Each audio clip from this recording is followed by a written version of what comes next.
Harihi Om. Good morning.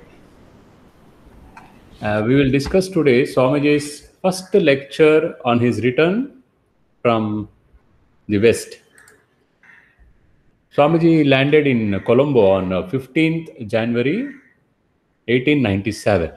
He was returning after more than 4 years. He had gone in 1892 to participate in the Parliament of Religions.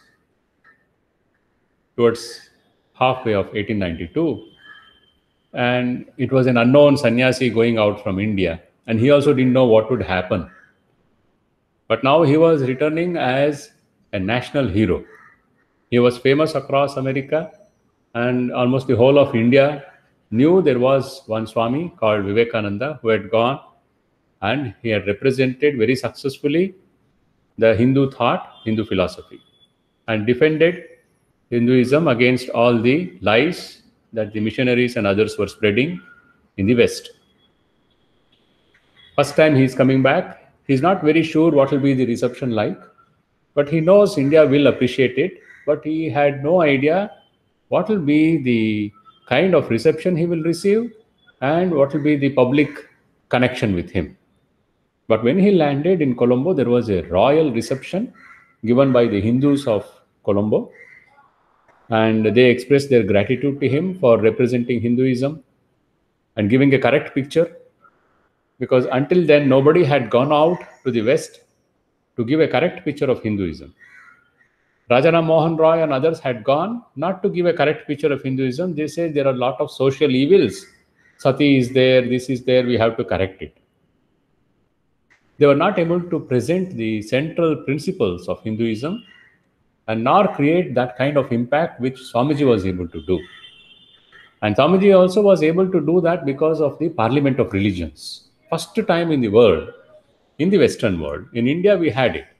Akbar had such meetings where interfaith meetings, what we call now. Akbar had such a thing, and he tried to create his own kind of a faith, taking the best of all religions.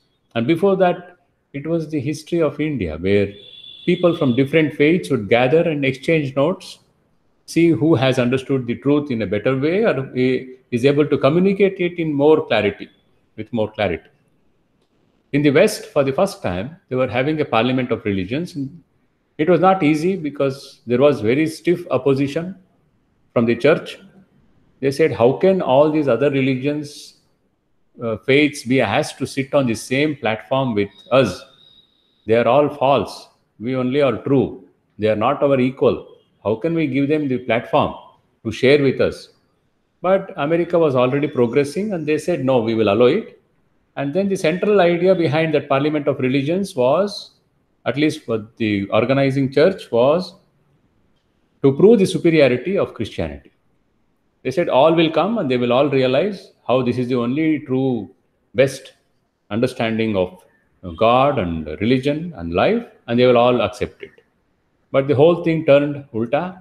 Swamiji became the most popular speaker, and there was this idea that there are so many paths to truth, as these Hindus have been saying for thousands of years. That is the first time that seed was sown in the Western soil.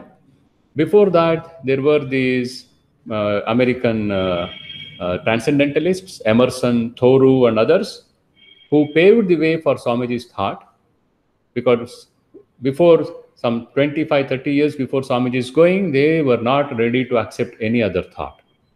Ingerson once tells Swamiji, if you had come some 25 years ago, you would have been hanged for telling all these things against Christianity and telling that there are other truths and there is multiple ways to truth. You would have been hanged there. But in 25 years, America has changed. And that was the influence of transcendentalists. So Swamiji was able to give that message. The Hindus of Colombo, they expressed their gratitude. In that reception itself, Swamiji spoke on 15th January. He gave a very short, only a few words. He first thanked them, and then he drew attention. He said, you see, this reception is not for a politician, not for a soldier, because those days soldiers were in great esteem, held in great esteem and regard. a lot of colonization process going. So the soldier is always a big personality. And nor is it for a millionaire, not a politician, nor for a soldier, nor for a millionaire. It is for a wandering beggar sannyasi. This reception which you have given, grand reception. So what does this point out to? Swamiji says, this points out, this shows that religion is the backbone of India. Because you value religion so much, dharma so much, you have given such a royal reception to me. Who am I? I am just a wandering beggar sannyasi. Literally, he was a wandering beggar sannyasi for more than 3 years.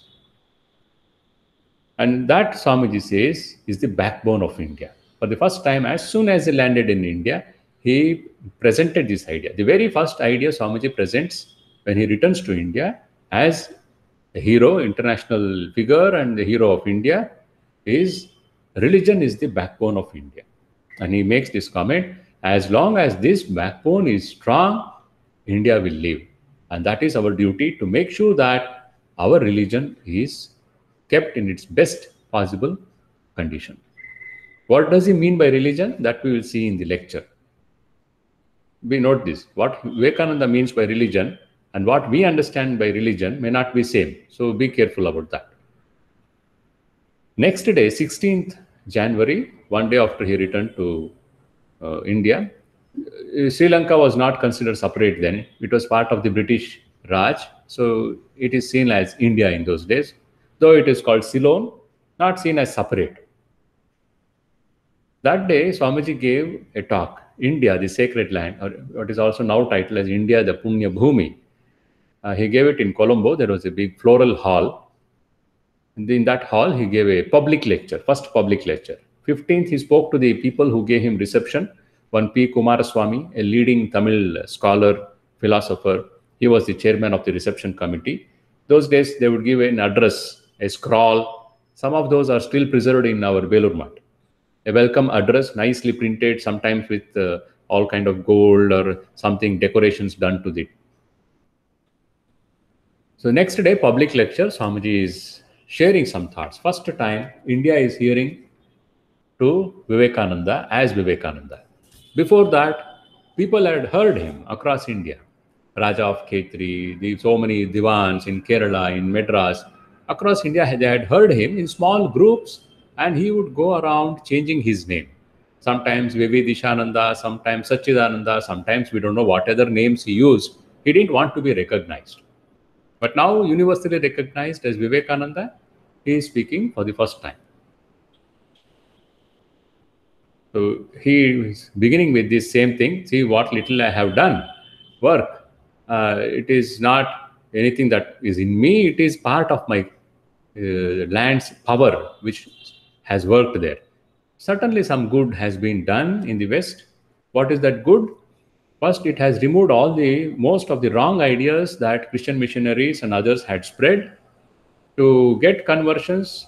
All the negative ideas about Hinduism was presented in textbooks. Children were reading in textbooks. What were they reading? Hindu mothers throw their babies to the crocodiles in Ganga.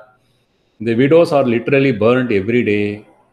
And Hindu are mad people. They go and fall under the wheels of Jagannath Rath Yatra. Hundreds of people go and commit suicide there. Whatever possible to say, these are barbarians. We have to save their souls. And the only way a soul can be saved is by converting him, baptizing him. Only if he accepts Jesus, he will be saved. Otherwise, they will all go to hell. That is their faith. So they have to be converted. It requires money. So a lot of negative propaganda, lies were being spread. And that is how money was being raised. It is now a recorded historical fact that after Vivekananda, their subscription went down drastically. Educated Americans stopped giving money. And one of those fathers there, he says, to call these people heathens, and if they can send a man like Vivekananda and you say they are heathens and barbarians, if they are barbarians, how can they present such thoughts? So that was the kind of ignorance they were in America about the true picture. And Swamiji changed that picture because he became so popular, they had to listen to him. That is one good done for Hinduism, removing the wrong image presented. Second, the Americans themselves, many of them open-minded, they accepted this idea.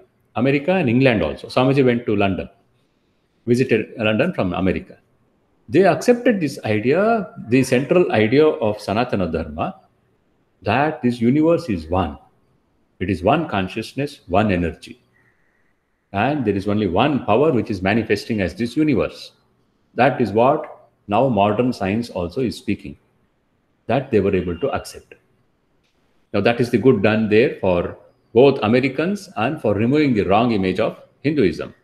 Swamiji says that is all true, but there was personally for me also, there is, I think, more benefit for me. How? He was more of an emotional nature. So emotionally, what I believed was true, that this Sanatana Dharma presents the highest spiritual truth. That emotionally, I felt it, I knew it. Now it has gained the certainty of conviction and attained the power and strength of demonstration, he says. After seeing this world, he was in Calcutta, the capital, the cultural center of India, and he was Calcutta University educated, brilliant mind, and not just brilliant in intellect, also a spiritual giant. That was a unique combination called Vivekananda. Spiritual experience. We have many who are giants in intellect. They have mastered philosophies, but they don't have experience.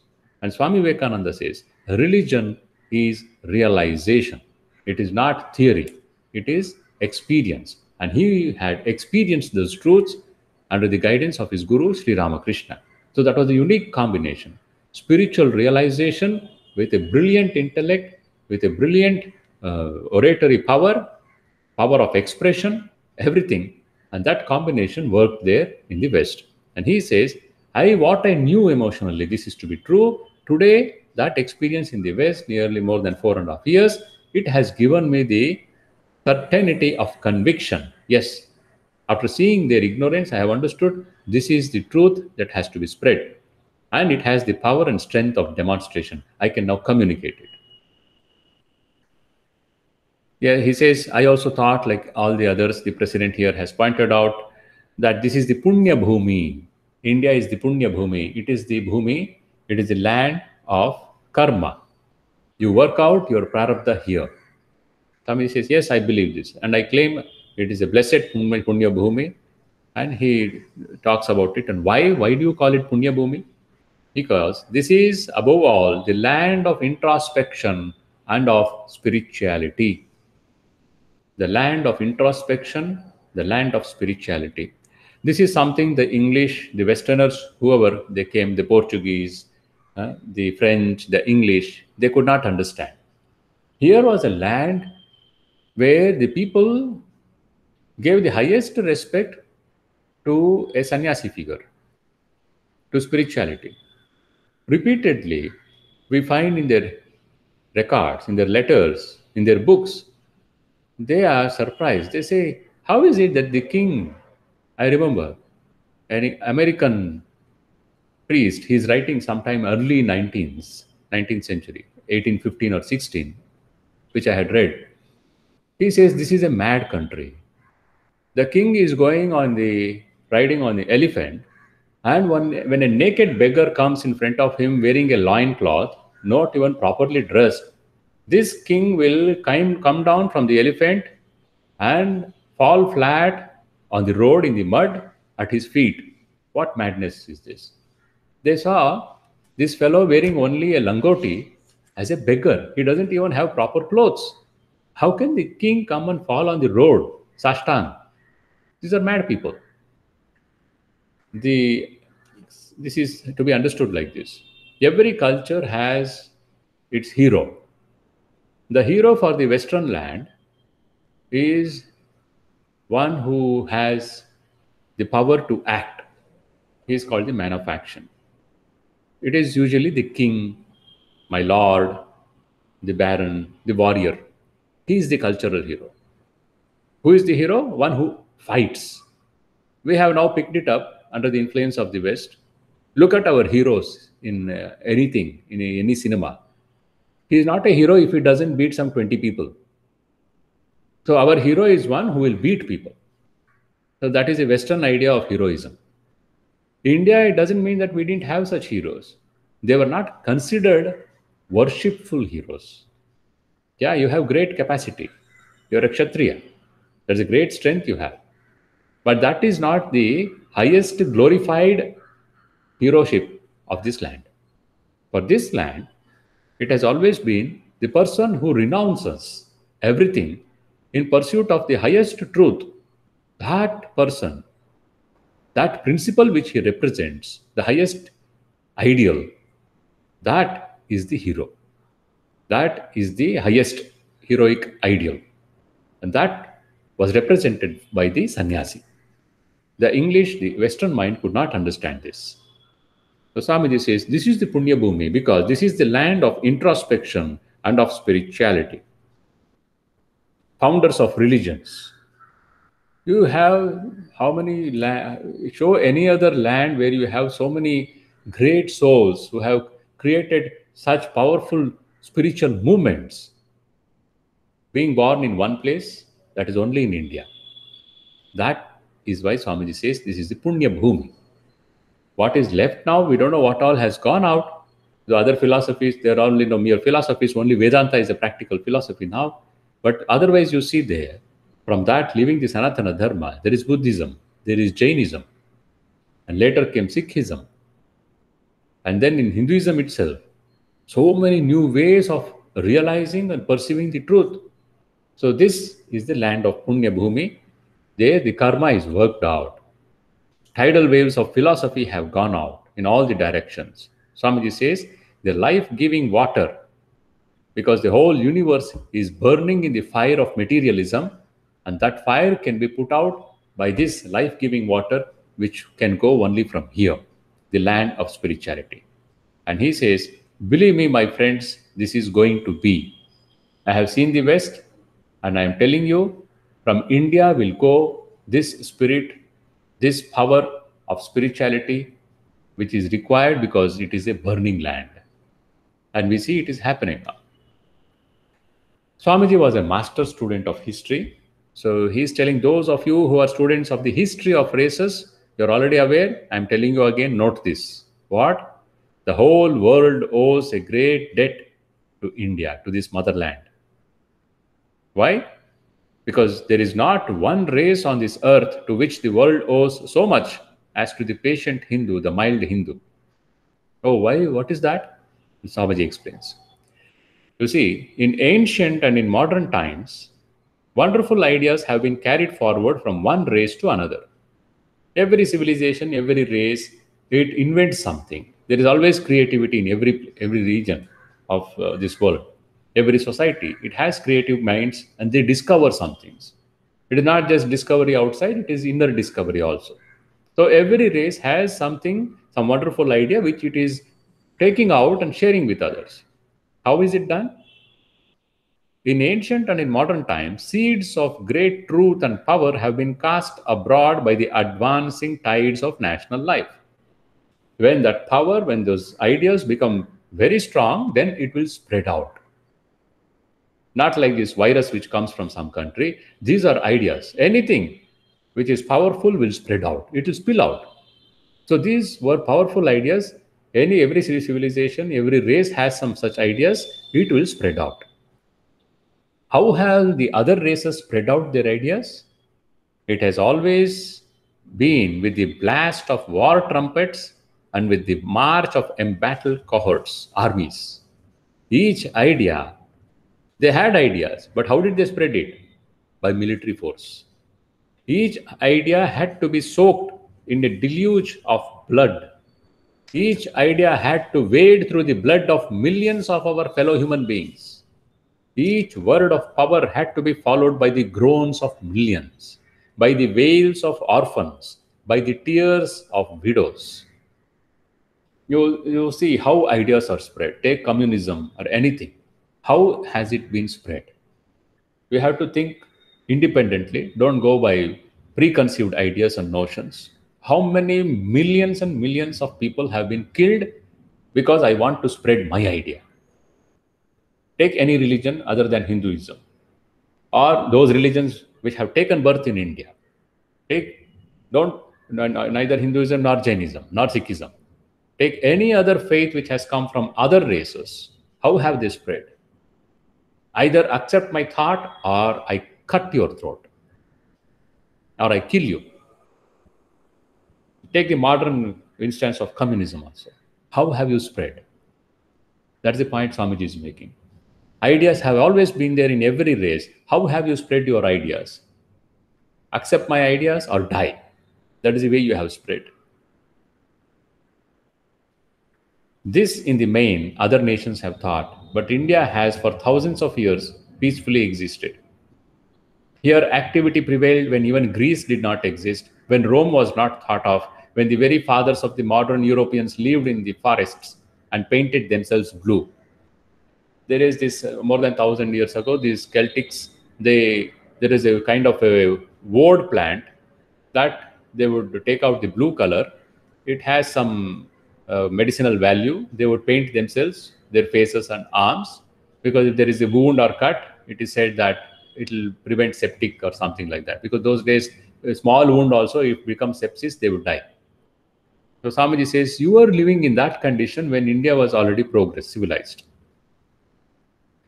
Even earlier, when history has no record and tradition dares not peer into the gloom of that intense past, even from that past time, ideas after ideas have marched out from India, but every word has been spoken with a blessing behind it and peace before it. There is peace before it and blessing behind it. We, of all nations of the world, have never been a conquering race, and that blessing is on our head, and therefore we live. Where is Greek civilization? Where is Roman civilization? Where is Egyptian civilization? All swallowed, all gone. How come this land, this Hindu civilization, one of the oldest, how is it still alive? In the Western, they dominated India, British Raj, Indians were made to feel ashamed. Hindus have never been a conquering race. You are not a heroic race at all. And we accepted it. Why? Because we didn't give importance to our own history. Whatever we had, records were all burned. Remember, Nalanda was burnt. Every university was burnt to ashes. Whatever records were there were all burnt. Weeks together they burnt. Any scholarship, it was finished. And it was coming down in a tradition. And that tradition was cut. So we forgot our own history to such an extent that we forgot Emperor Ashoka. Until they were told, you had a great emperor called Ashoka. That kind of ignorance. Knowledge communication stopped. That was not the condition before the invasion started. And that started somewhere around the Islamic invasion. Before that, India was not like this. But 1,000 years, Swamiji says in somewhere, 1,000 years of darkness. Because you cut off our lifelines. And that kind of a forcible ideas imposed on us, we lost our own history. Swamiji says, see that history. We have never gone and conquered anyone. If Buddhism went out, it did not conquer China or the other nations there now with sword. Convert to Buddhism or you die. It did not do that. It went to Sri Lanka. It did not do that with the sword. It went with peace in front of it and blessings behind it. That's how recently the ambassador of China told. India conquered China for 2,000 years without lifting a sword. How? It is a cultural exchange. The highest thought of Buddhism was given there. Then Swamiji points out how the Greeks, how the Roman eagle and the Greek battalions, the earth trembled. They were so powerful. The earth trembled under the power of the Greek and the Romans. But what is it now? Capitol Hill is a mass of ruins. Where Caesars ruled, now spiders are building their webs. There have been other nations equally glorious. They have come and they went. Few hours they have lived. How they have vanished? Vanishing like ripples on the face of the waters. They have made their mark, but they have gone. You go to that land, nothing is left of them. You come to India, we have had so many invasions. Our temples have all been demolished, broken. Our traditions have all been tried to erase. But still you will find in India, what was practiced thousands of years, something of it is still practiced in customs. And it is not just customs. This is a very important point Swamiji will make later. You should note this point. It is not just customs. Customs is not religion. The central principle of religion is still alive. People still practice that. That way, we are still alive. Blow after misfortune has been delivered upon them. But no, we have become stronger by that. Believe me when I say, after my experience of the world, it is here that the blood, the heart from which the blood flows, the mainstream of the national life, that is religion, is alive here in India. Why, Swamiji? Why do you say that? To the other nations of the world, religion is one among the many occupations of life. There is politics, there are enjoyments of social life, there is wealth, all that wealth can buy, power can buy, senses can be enjoyed. And among all these various occupations of life and all this seeking, searching something which can give it a little more pleasure to the senses, among all this, there is also religion. Every Sunday you go to your faith church or somewhere and they say you are very religious. But here in India, religion is the one and the only occupation of life. Before you do anything, you involve God with you. Any activity, you involve God in it. Then he tries to explain that. He says, you see, how many of you know there has been a Sino-Japanese war? You don't know. There are tremendous political movements, socialist movements going on to transform Western society. How many of you know? They don't know. Very few indeed. But there was a parliament of religions and a Hindu sannyasi went there. I am astonished to find that even the coolie knows of it. That shows the way the wind blows, where the national life is. You go to America, you ask a plowman what party he belongs to, he will tell. But ask him about his religion, he will tell, I go to the church, that's all. You come to India, ask him about politics. This is 100 years ago. Now in India, even our farmers know politics. Swamiji says, that plowman will say, what is that politics? There's nothing like politics, I don't know what it is. Ask about his religion, he will talk. He knows his religion. So Swamiji's point which he's trying to make is, even the commonest people in the society in India, they are oriented towards religion. They have more awareness of this higher thought than the common man in other country. Now that is my experience. That is our nation's life. I quote now. Swamiji makes this point. What is the point? He's telling every race has a unique orientation, a specific mission. That Swamiji is first presenting at the individual and then taking it to the race. Very nicely he does it. I'll read out the whole thing. I'm quoting Swamiji. Individuals have each their own peculiarities, and each man has his own method of growth, his own life marked out for him by the infinite past life. Remember, we don't accept that there is only one life. Punarapi jananam, punarapi maranam. It is a life cycle, repeated birth and death. By all his past karma, as we Hindus say. Into this world, he comes with all the past on him. The infinite past ushers the present. And the way in which we use the present is going to make the future. My present was determined by my past, and my present will determine my future. This is the law of karma. Therefore, everyone born into this world has a bend, a direction, and maybe you can call it a tendency, towards which he must go, through which he must live, and what is true of that individual, he has a bent of mind or a tendency which is created by his past actions. Now extend this to the whole race, and Swamiji says, what is true of the individual is equally true of the race. Each race similarly has a peculiar bent. Each race has a peculiar raison d'etre, that is the most important reason. Each race has a peculiar mission to fulfill in the life of the world. You see the connection here.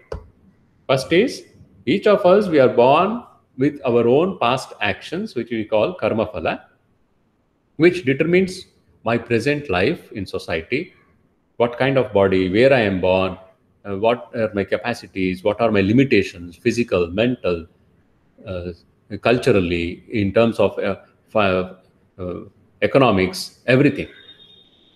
That is determined by my own previous actions.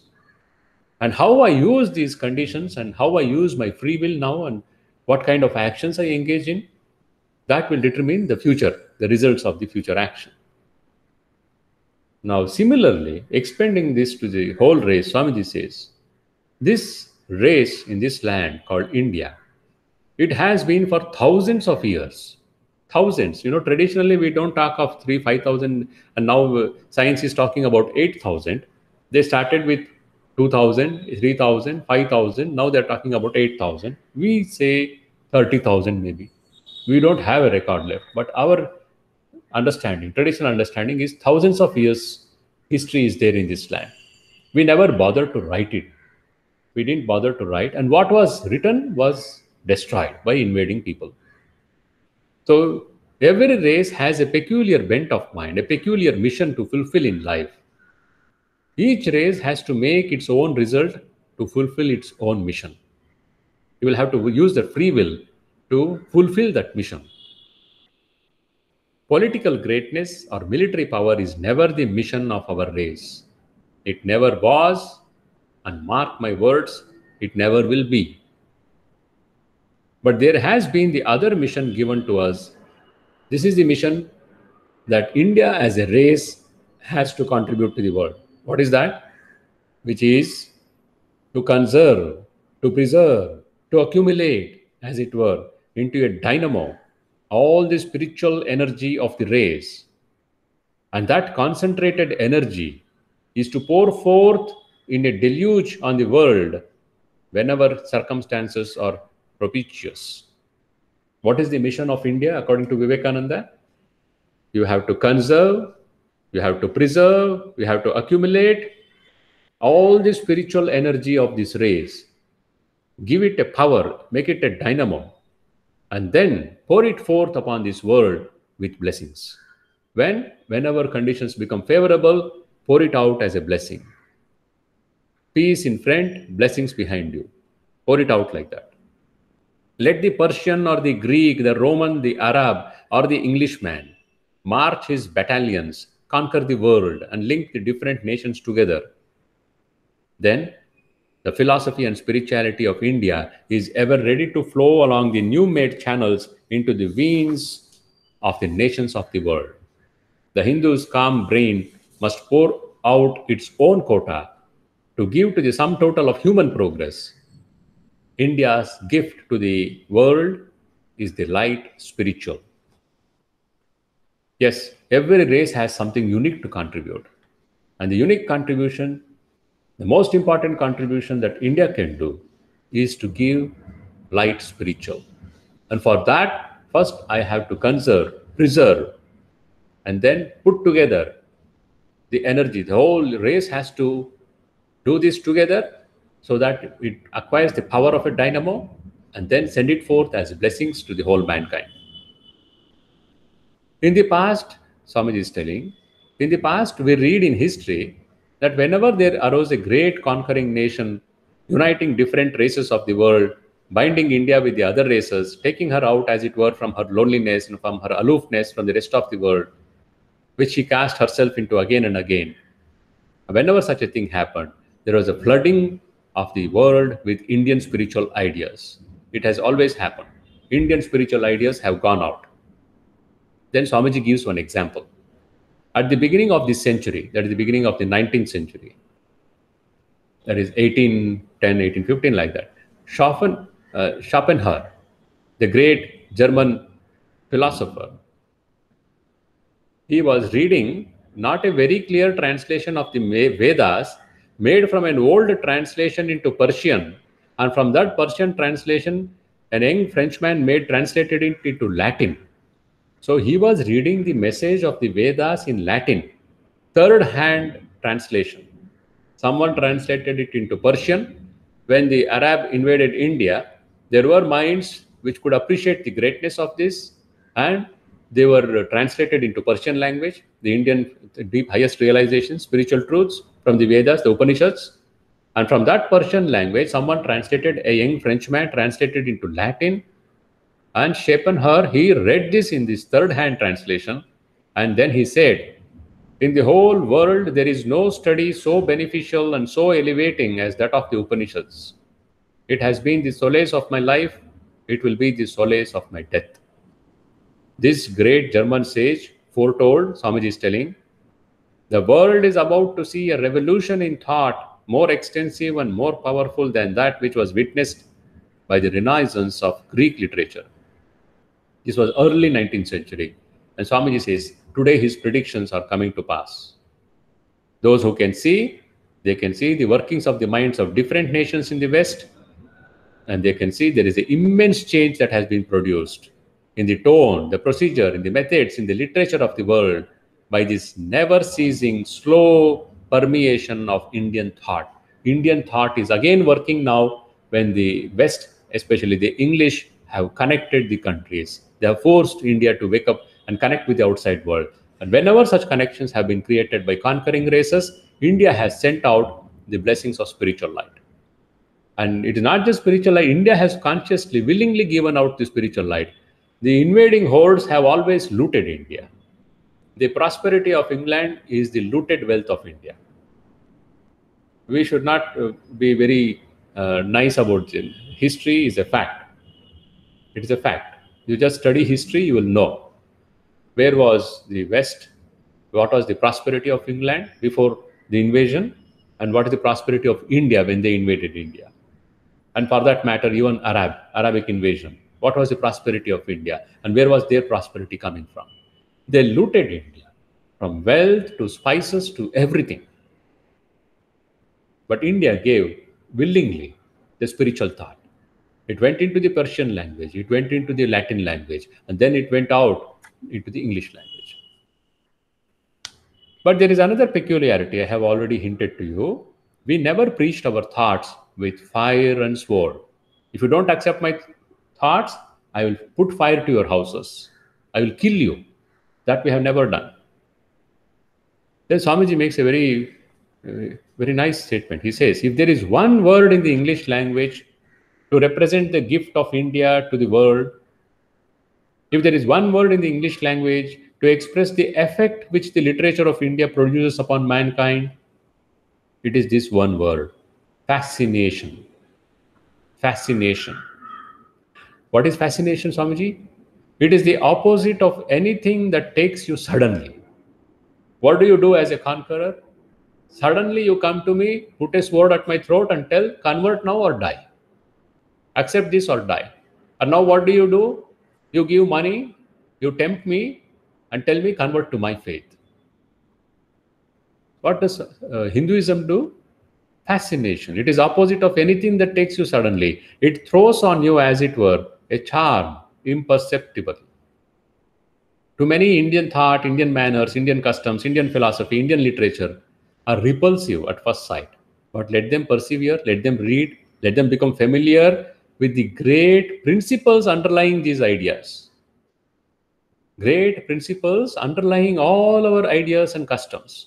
When you become familiar with that, then you will see 99 to 1 that the charm will come over them. Fascination will be the result. Slow and silent as the gentle dew that falls in the morning, unseen and unheard, yet producing a most tremendous result, has been the work of the calm, patient, all-suffering spiritual race upon the world of thought. Then Swamiji says, once more history is now repeating itself. And what is happening? The Western science, the new Western science. What has it done in the West? The modern science? The modern science, Swamiji says, is pulverizing like masses of porcelain vessels. You bang it, it becomes pieces. Like that, modern science is pulverizing in the West all sorts of antiquated orthodoxies. You believed Earth is flat, and when someone told Earth is round, you said, kill this fellow. Now, science has proved Earth is round, it is not flat. You say something in things, science has proved, no, it is not true. You say this is how a man was created, this is how a woman was created. Science says, no, it is not true. It is nonsense. There is a gradual evolution. which I have accepted. I have accepted. You first made fun of me. You have God as a tortoise, you have God as a fish, you have a God as this. And now your science comes and tells you your understanding of creation is nonsense. And you are pulverized like masses of porcelain. But now, what is happening in India? The grandest philosophical facts have been the practical spirituality of the people. So, modern science is not going to destroy this thought. Why? The grandest philosophical thoughts, that is, the deepest spiritual discoveries, highest spiritual discoveries, they are the practical spirituality of the people. Oh, I don't see it like that. Yes, you don't see it like that in everyone. Why? 1,000 years of invasion and slavery. 1,000 years is not a small time. So many changes can happen. But go deeper, have patience. Then you will see the core represents the universal truth that is in the Upanishads. I read now. The idea, what is this? What is this that is sustaining the Hindu culture? Swamiji is explaining. This naturally is coming to the rescue. We are able to face the modern onslaught of modern science. How? The idea of oneness of all. The idea of the impersonal. What do you mean impersonal? You have so many gods. Yes, I have so many gods. But behind those gods, I also have this understanding. What is that? This universe is one consciousness. Sat Chit Ananda. My Upanishad's highest statement is this. Sat Chit Ananda. What is that? It is pure knowledge, pure existence, pure bliss. It doesn't talk about forms. Nirguna Nirakara. You say God is without form. I say God is without form. I also know God is without qualities also. When you say God is with good qualities, you need a Satan. Because where did all the evil come from? The Upanishads say, forget this childish understanding, go deeper, you understand pure consciousness has no qualities. That is the impersonal, the infinite, the impersonal, the wonderful idea of the eternal soul of man, of the unbroken continuity in the march of beings. When we try to understand our Sanatana Dharma, the biggest drawback we have now is we try to understand it through English language. Language itself distorts ideas. Very recently, I was made aware of this by one of our senior Swami's talks. Usually in English, we say life and death. And we also accept it. Oh, it's a matter of life and death. You think in our native language, whatever is our vernacular native language, we will never say life and death. I've never heard anyone say in Tamil, Telugu, Kannada, life and death. We say Janana Marana.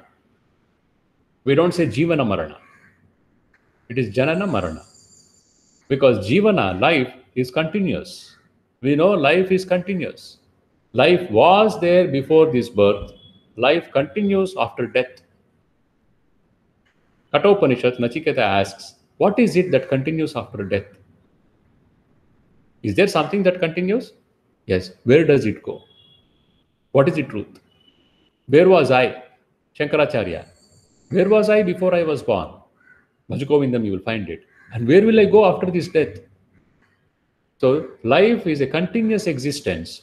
Birth and death are two events in it. And they keep repeating. These events keep repeating. Birth and death, birth and death. Punarapi jananam, punarapi maranam. So, it is not life and death, it is birth and death. Because life is continuous. But how is it they use life and death? Their understanding of life there is life started, it is a beginning, and there is an end. Now, after that, where will I be? Eternal heaven or eternal hell? Now, in Sanatana Dharma, the Upanishadic discovery of the Rishis, it is not eternal heaven or hell. It is a continuous movement of this individual existence until you discover your oneness with the consciousness. In that moment, there will be so many other dimensions of life to which you go. So, science talks about this oneness, science talks about this one energy. I say that I have already spoken thousands of years ago. The idea of oneness of all, the infinite, the idea of the impersonal, the wonderful idea of the eternal soul of man, of the unbroken continuity in the march of things, and the infinity of the universe. The old sects looked upon the world as a little mud puddle and thought that time began but the other day. That's what you think. You say the time began the other day when God created the universe. It was there in our old books, and only there that the grand idea of the infinite range of time, space, and causation, and above all, the infinite glory of the spirit of man, governed all the search for religion. When the modern tremendous theories of evolution and conservation of energy and so forth are dealing death blows to all sorts of crude theologies, earth is flat and things like that, what can hold anymore the allegiance of cultured humanity but the most wonderful, convincing, broadening, ennobling ideas that can be found only in that most marvelous product of the soul of man, the wonderful voice of God, Vedanta. All the challenges posed by your modern science, I can take it because these are also my ideas. I have discovered this thousands of years ago. Oh, you are a Hindu, of course you will talk like this. Then Swamiji knows this will be your comment. So he is pointing out something to us very important. This is what I wanted you to remember when I told earlier. Note this. I know you will ask this and you will say, of course you will talk like this. Now listen to me carefully. At the same time, I must remark that what I mean by our religion working upon the nations outside of India comprises only the principles, the background, the foundation upon which that religion is built. Note this very carefully. What Swamiji wants to go out, blessings in front and peace behind you, peace in front, blessings behind you, it is the principles of these Upanishads. Oh, religion is just that, right? No, religion is not just that. Everywhere you will find the core principle will have the deepest thought, and the interpretations will bring so many other customs and rituals into it. The detailed workings, minute points, centuries of social necessity made little bit of ratiocinations, manners and customs. These do not rightly find a place in the category of religion. Even in Sanatana Dharma, what we practice in South, what we practice in North, what we practice in Central India, there will be so many differences. How is it? These differences are social customs and manners. That is not religion. This is the mistake, and this is also the crookedness of those who wanted to wipe out Sanatana Dharma. Deliberately they did. They said this is religion. No, this is not religion. The moment you show all these practices, you see Hinduism burns a woman, calling it sati. Hinduism is crude. That is not religion. Who you are calling it religion? It is not my religion. Show it to me in the Upanishads. Burn your widows. Has it written there? It is not there. That is not my religion. It is a social custom. And are you telling across India they were burning? In all castes? No. Some particular high castes. Why were they burning? Because you were looting them. How many of my mothers and sisters you took away? Thousands of my mothers and sisters. How is it that in the Rajputs, when they're about to lose the battle, all the queens jump into the fire because they know what happens when the invader comes in? They prefer, I would like to have my modesty, preserve my dignity than be ravished by a savage. So I'll kill myself. So there are so many reasons why those customs came, but that is not religion. And you particularly, deliberately, with a wicked intention, you say that is your religion. And modern Hindus accept it. Yes, yes, this is my religion. That is the way we have been brainwashed. And Swamiji says that is not your religion. These are customs and manners. Don't give it the name of religion. Oh, caste system. Caste system is not religion. It is a social system. Even educated Indians accept this without thinking. They say caste system is Hinduism. Caste system is wrong, bad, so Hinduism is wrong. Caste system is not Hinduism. It is a social arrangement. And who said it is correct? It is not correct. And why was it done then?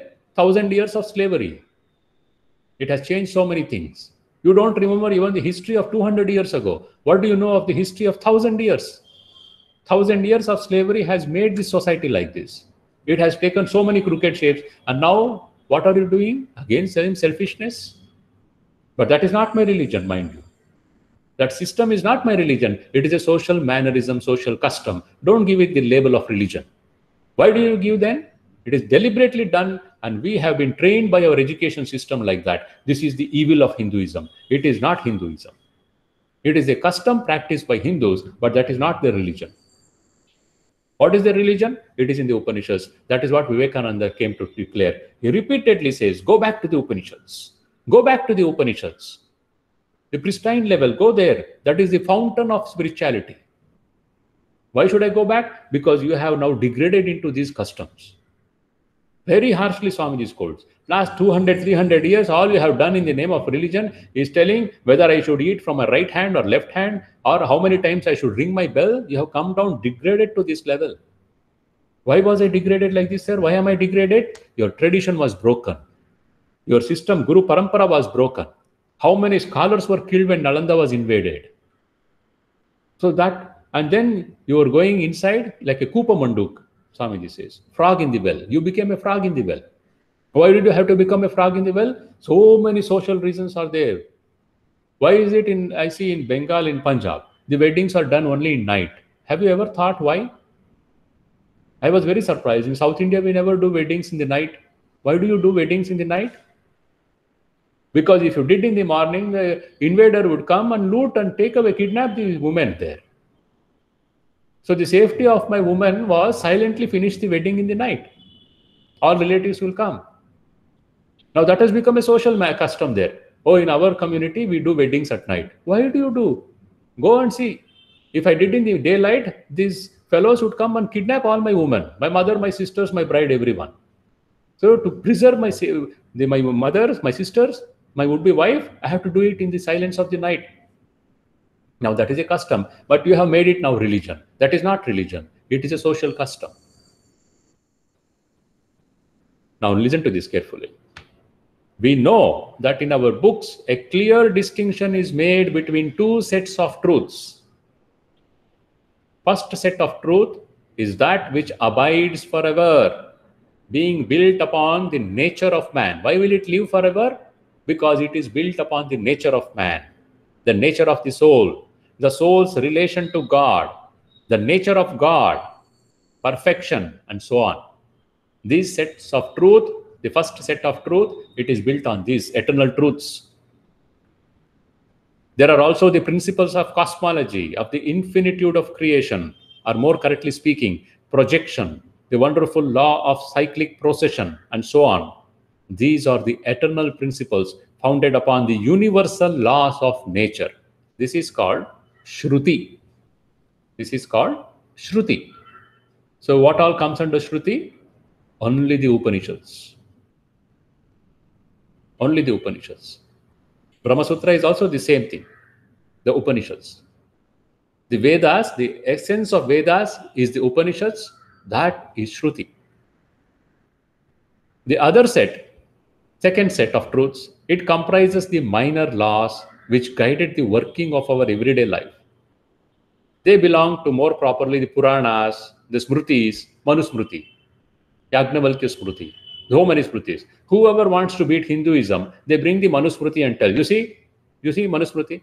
You ask them, they will not have read even one page of Manusmriti. They will have read some quotations in a magazine, and some people who deliberately want to bring down Hinduism, they will propagate that. You see, Manu said this, Manu said this. Read the whole book. Read the whole book. See the essence. And we know 1,000 years of slavery, you have put so many things. And there were also people, for their selfishness, they have put so many things into it. Read the whole thing. And then you will get an idea, better idea of what the man told. And when did he tell it? Thousands of years ago for a society, thousands of years ago. And what is this? It is not my primary thing. It is Smriti. It does not come under the first set of truths called Shruti. This second set is called Smriti. And that keeps changing. Manusmriti was not practiced in India for centuries. Now it is long back. There is Yajnavalkya Smriti, so many Smritis, and we lost so many. We have only references to them. So these Smritis are code of conduct for society given for that age by some wise men. In some ancient past, there was a wise man called Manu. He gave it to them. It has come down. And why is it now so popular? Because those who wanted to beat Hinduism, they made it very popular. And they said, you see, this is what your Hinduism is. That is not my Hinduism. That is a social custom. Thousands of years ago, it prevailed, it was given. You should not judge 5,000, 8,000 years ago society sitting in 21st century. Sitting in 21st century, you will judge something, a society which was 8,000 years old? That will be foolishness.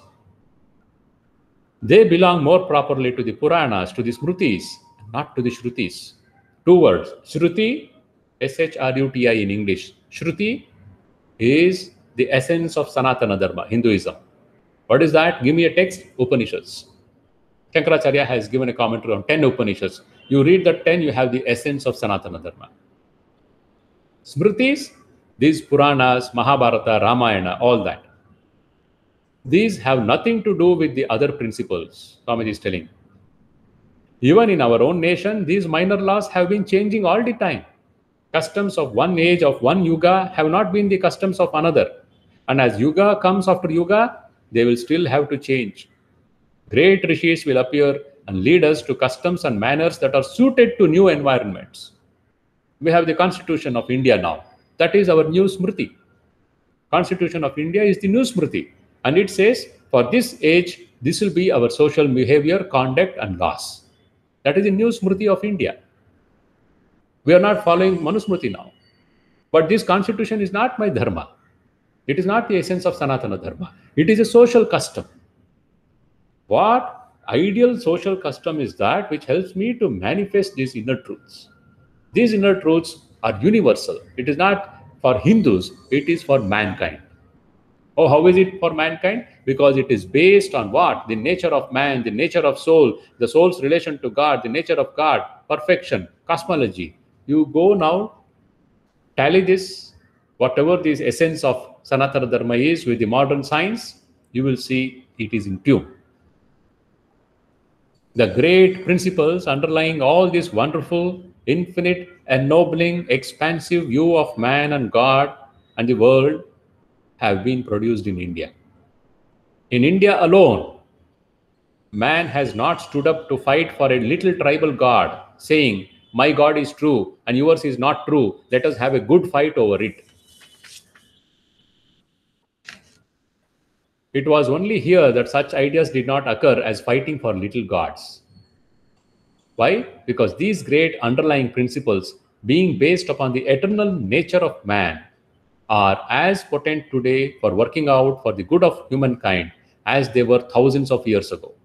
Thousands of years ago, it was good for man to discover this truth.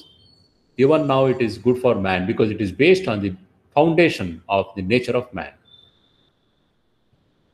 Above all, what India has to give to the world is this. What is that? He'll bring to one of the central tenets of this Shruti. Ekam Sat Vipra Bahuda Vadanti. Swamiji will bring. Before introducing the topic, he gives the background so that his listeners can appreciate it. If we watch the growth and development of religions in different races, we shall always find that each tribe at the beginning has a god of its own. You read the history of how these religions grew. If the tribes are allied to each other, these gods will have a generic name. Example, all the Babylonian gods had. One example.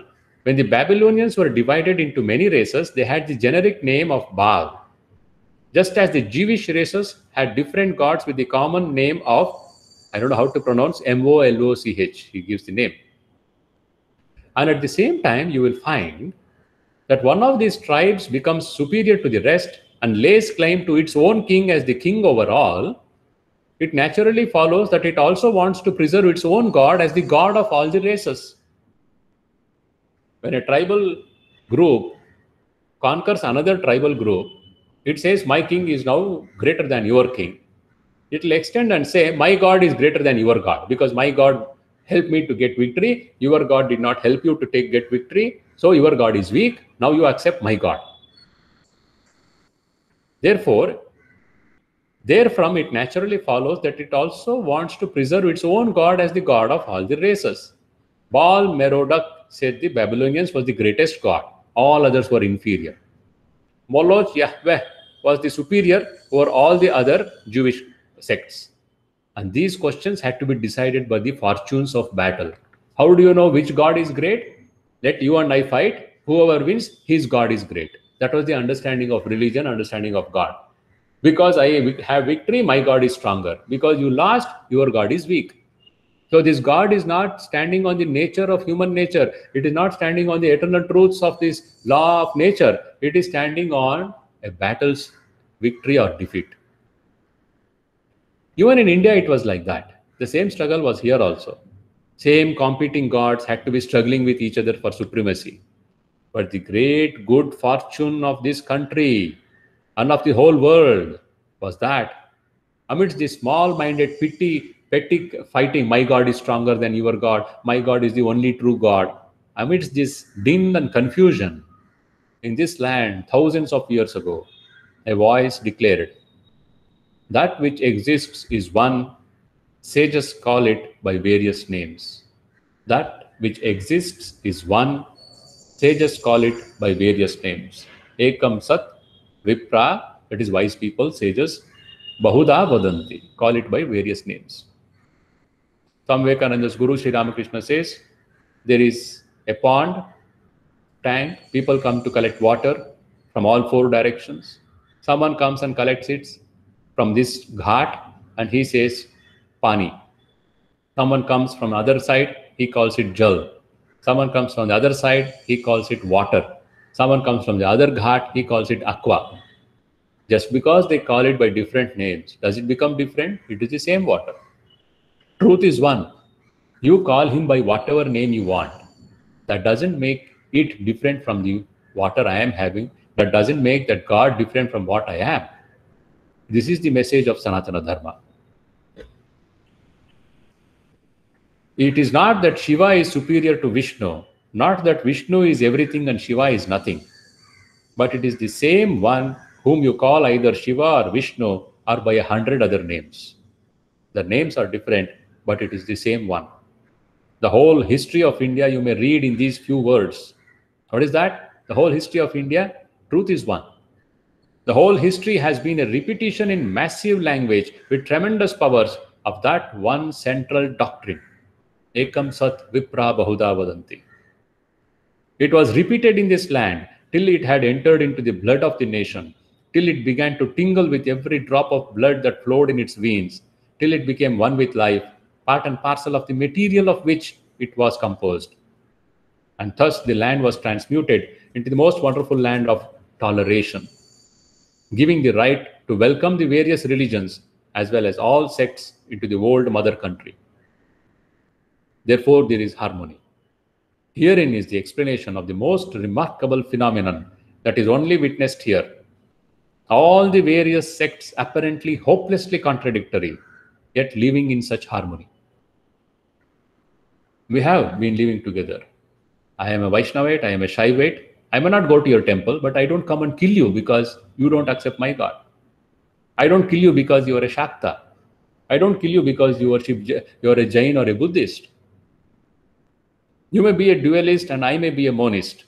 You believe God has form, I'll cut your throat. I don't say that. I accept you, you are a great Acharya. But I believe God is without form. I am a monist.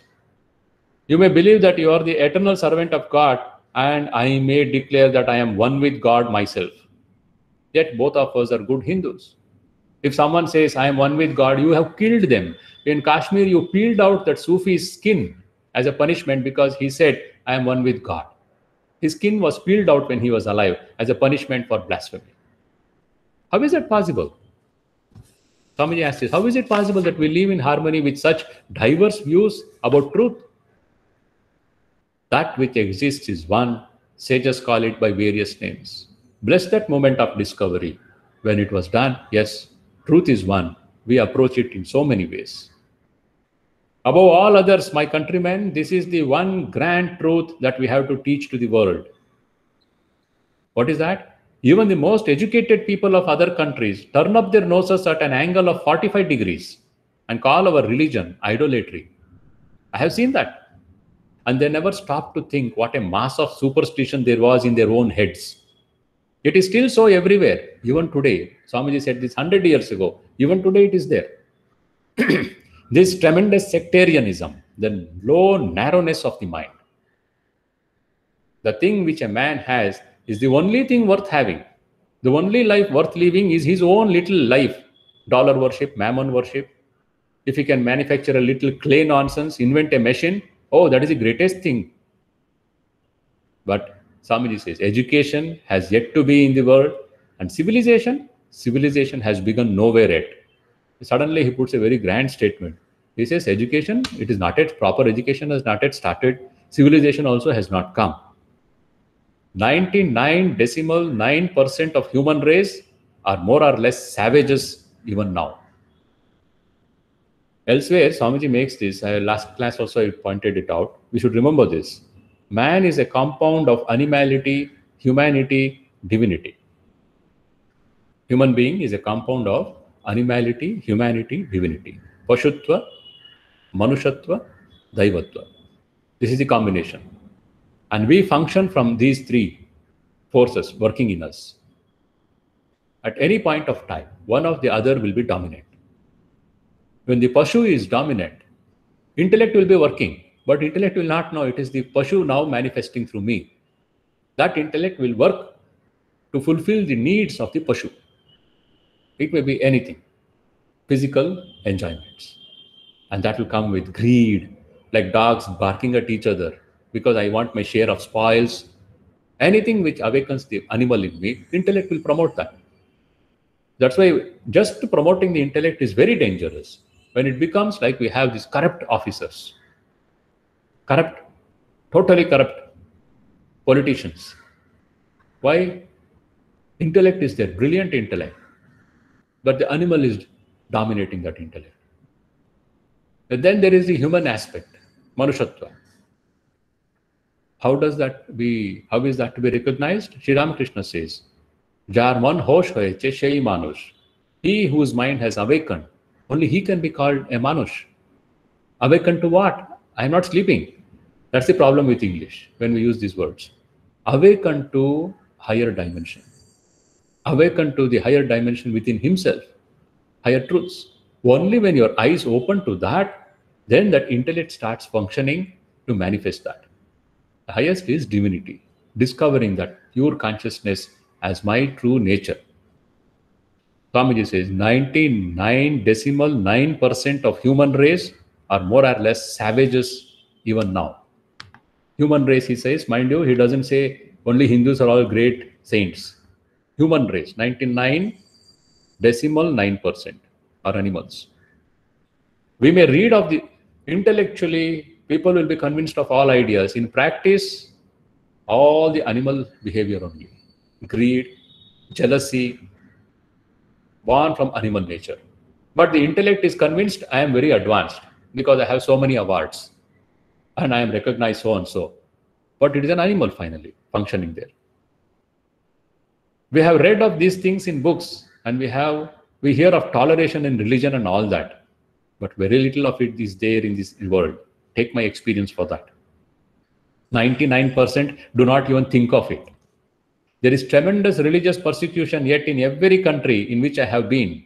And the same old objections are raised against learning anything new.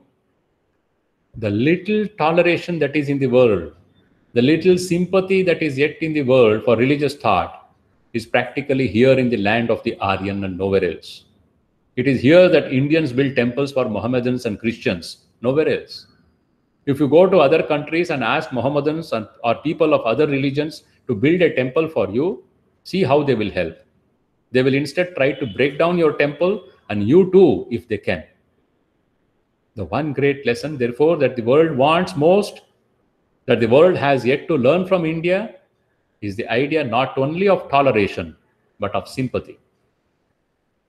Then Swamiji quotes from the Mahimna Stotra, which he quoted in his first lecture at the Parliament of Religions on September 11, 1893.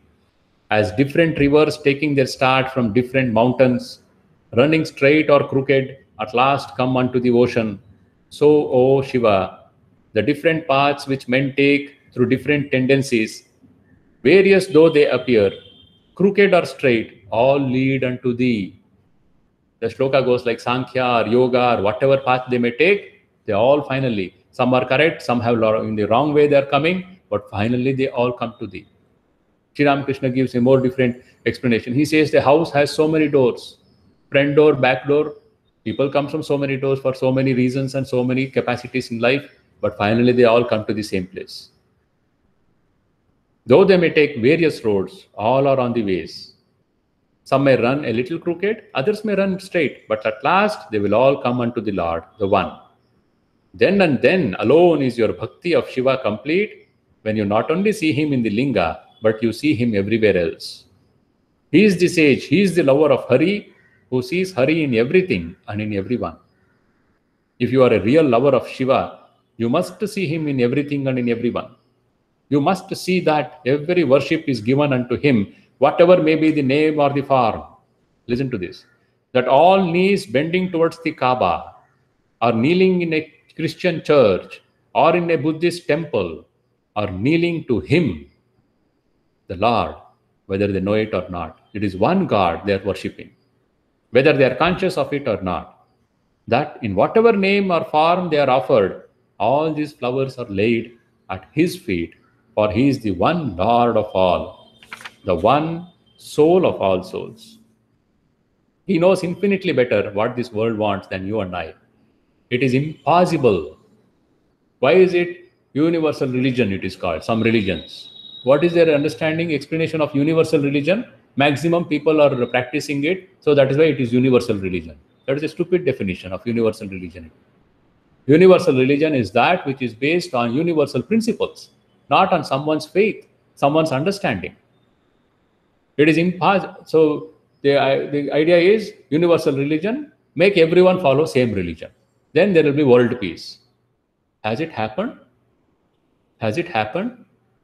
Even in those faiths which claim to be universal religions, the fight between the intersects is unbelievable, the kind of bloodshed that is done. The Swamiji is pointing out, it is impossible that all differences can cease. It must exist. Without variation, life must cease. It is this clash, the differentiation of thought, that makes for light, for motion, for everything.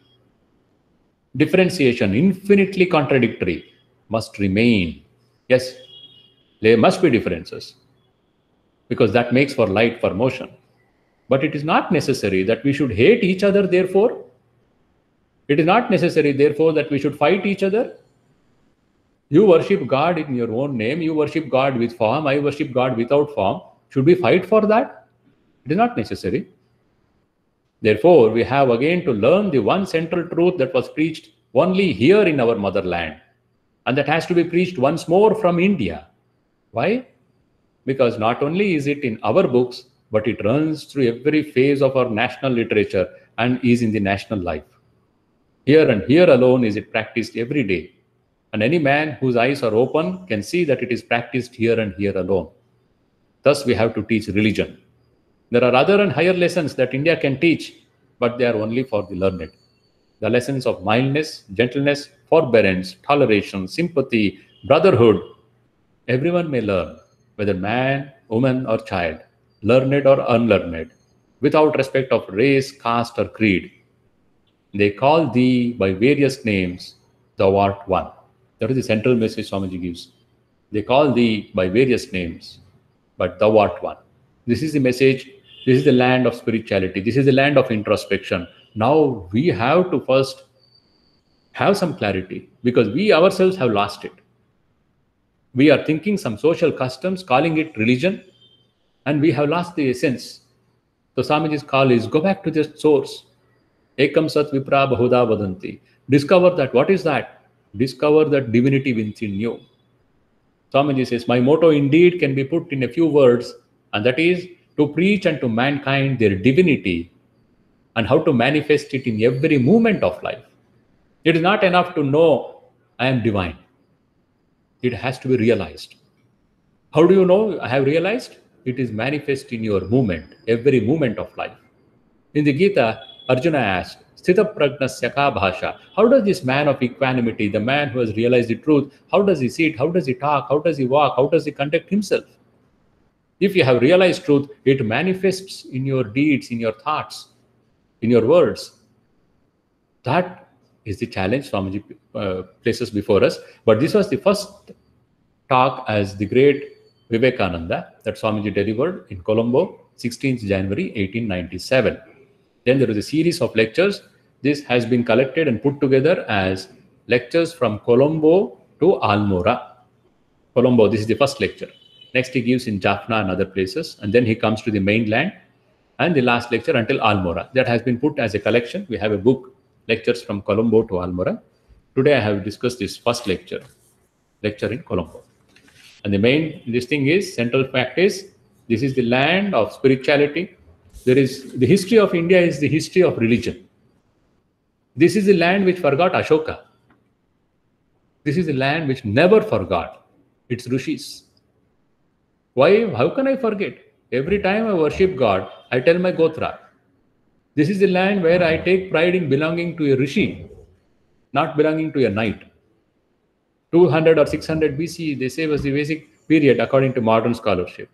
Then the period of Bhagavatism, then Buddhism, Jainism, and then the new philosophies which came. Then these great powers, minds like Adi Shankara, Ramanuja, Madhva. Yes, there have been differences, but they didn't kill each other. And when they did, it was not in the name of religion. There were other factors between it. Politics, India is not, we never say that we have always been pure in practicing our religion. It has not been like that. Nobody will be like that. No race will be like that. But there is the highest idea presented in this land. And we are clinging, and that is the reason Swamiji says we are still alive, where your Greek and Roman civilizations and others, Egyptians, have all been wiped out. We have not been, though 1,000 years of conquerors tried everything they could, we are still alive because we hold on to the eternal truths. And Swamiji says, bring it back to its purity.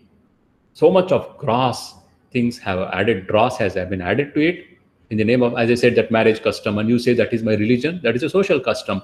It was required for you at a point of time. Don't give it the name of religion. Like this, so many of our practices, it goes under the name of religion. Whether the namam should begin from my nose or my forehead, is that religion? A brilliant mind will give a philosophy for that. A brilliant mind has the capacity to defend and say, yes, this is religion. And Acharyas did that. And Swamiji says, each of the Acharyas are guilty of text torturing. Why did they do? They are, each of us simultaneously, we live in a society in a specific frame of time and space, where we are conscious of the demands and pulls and pushes of the local time where I am living.